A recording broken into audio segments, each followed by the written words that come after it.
ಪಾಪ ರವಿ ಗಾಣಿಗ ಅವರು ಸಿಕ್ಕಾಗ ಮಾಧ್ಯಮಗಳು ಒಂದು ಮಾತು ಕೇಳ್ತಾರೆ, ಏನು ಸರ್ ಚಂಗ್ಲು ಅಂತ ಅಂದರು, ಅವ್ರು ದೊಡ್ಡ ಚಂಗ್ಲು ಅಂದರು, ಇವ್ರು ದೊಡ್ಡ ಚಂಗ್ಲು ಅಂದರು, ಚಂಗ್ಲು ಚಂಗ್ಲು ಚಂಗ್ಲು ಅಂತಿದ್ದಾರೆ ಅಂತ ಅಂದಿದ್ದಕ್ಕೆ, ಮತ್ತು ನಾಮ ಇಟ್ಕೊಳ್ಳೋದು, ಪ್ರಯಾಗ್ರಾಜ್ಗೆ ಹೋಗೋದು, ಕಾಶಿಗೆ ಹೋಗೋದು, ಅಮಿತ್ ಶಾ ಅವ್ರನ್ನ ಭೇಟಿ ಆಗೋದು, ಈ ಎಲ್ಲ ವಿಚಾರಗಳನ್ನ ಮುನ್ರತ್ನ ಮಾತಾಡ್ತಾ ಇದ್ದಾರಲ್ಲ, ಏನು ಹೇಳ್ತೀರಾ ಅಂತ ಅಂದಿದ್ದಕ್ಕೆ ಅವರು ಕೂಡ ರಿಯಾಕ್ಟ್ ಮಾಡಿದ್ದಾರೆ. ರವಿ ಗಾಣಿಗ ಅವರು ಏನು ರಿಯಾಕ್ಟ್ ಮಾಡಿದ್ದಾರೆ ಬನ್ನಿ ನೋಡೋಣ.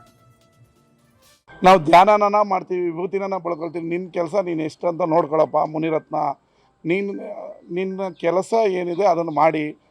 ಉಪಮುಖ್ಯಮಂತ್ರಿಗಳ ಮೇಲೆ ಮಾತಾಡ್ತಾ ಇದ್ರೆ ಈಗಲೇ ಅನುಭವಿಸಿದ್ರ, ಇನ್ನೂ ಜಾಸ್ತಿ ಅನುಭವಿಸೋದು ಬೇಡ.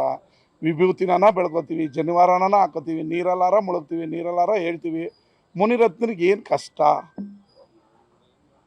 ಕಷ್ಟ ಅಂತ ಹೇಳ್ಬೇಕಲ್ಲ. ನಾವು ಹಿಂದೂ ಧರ್ಮದಲ್ಲಿ ಹುಟ್ಟಿದ್ದೀವಿ, ವಿಭೂತಿನೂ ಬೆಳ್ಕೊಳ್ತೀವಿ, ನಾಮನೂ ಇಟ್ಕೊಳ್ತೀವಿ. ನಿನಗೇನು ಕಷ್ಟ ಅಂತ ಗೊತ್ತಿಲ್ಲಲ್ಲ. ಹೊಟ್ಟೆ ಉರಿದ್ರೆ ಹೋಗಿ ಮೋದಿಗೆ, ಅಮಿತ್ ಶಾ ಹತ್ರ ಕೇಳು, ನಮ್ಮನ್ನ ಯಾಕೆ ಕೇಳ್ತೀಯಾ ಮುನಿರತ್ನ ಅಂತ ಹೇಳ್ತೀನಿ. ಥ್ಯಾಂಕ್ ಯು, ಧನ್ಯವಾದ. ಓಕೆ, ಕರೆಕ್ಟಾಗಿ ಹೇಳಿದ್ದಾರೆ ರವಿ ಗಾಣಿಗ ಅವರು.